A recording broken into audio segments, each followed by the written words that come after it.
Can you talk about cutting off parents that don't respect boundaries? I've forgiven them, but simply can't continue to allow them to hurt me, but I also feel guilty for that. Well, okay, so I have made a video specifically on this a few months ago, but maybe it's time to talk about it again. But this time I'm just going to start with reading the passage. So let's take a look in Ephesians chapter 6. Starting in verse 1 through 4, it says, "Children, obey your parents in the Lord, for this is right.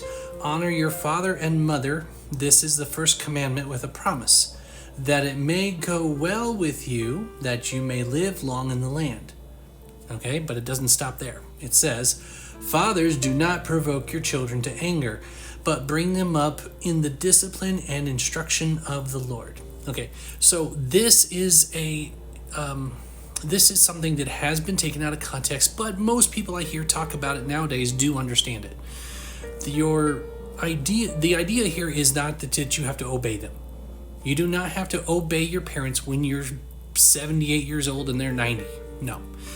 You don't even have to obey them when you're living on your own. Now, what you do need to do is honor them. You treat them well because they are your parents. God gave you your parents. But that doesn't mean that you have to constantly let them trample over you or treat you like dirt if they're just not a good person. So, do you have a right to cut them off if they're poisonous? Yeah, you do. But, and like you said, you've forgiven them. That's important. You do need to forgive them in your heart. But you also need to honor them during the times when you are forced to be around them. And maybe honoring just means not slapping the crap out of them. I mean, I hate to be rude, but sometimes that's all you can manage to do. And God knows your effort. Believe me, He does. But there is this second part that says that fathers, and also by extension mothers, that they should not provoke their children to anger, but bring them up in the discipline and instruction of the Lord. So we need to be careful as parents. It's not saying always be the cool person, don't be their buddy. You still need to be their parent.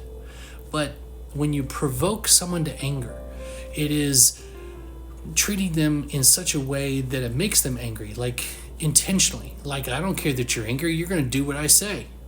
Well, strict authoritarian rule works in some situations, but in other times they just resent you for it later in life. We need to show love at all times in all ways, especially with our kids.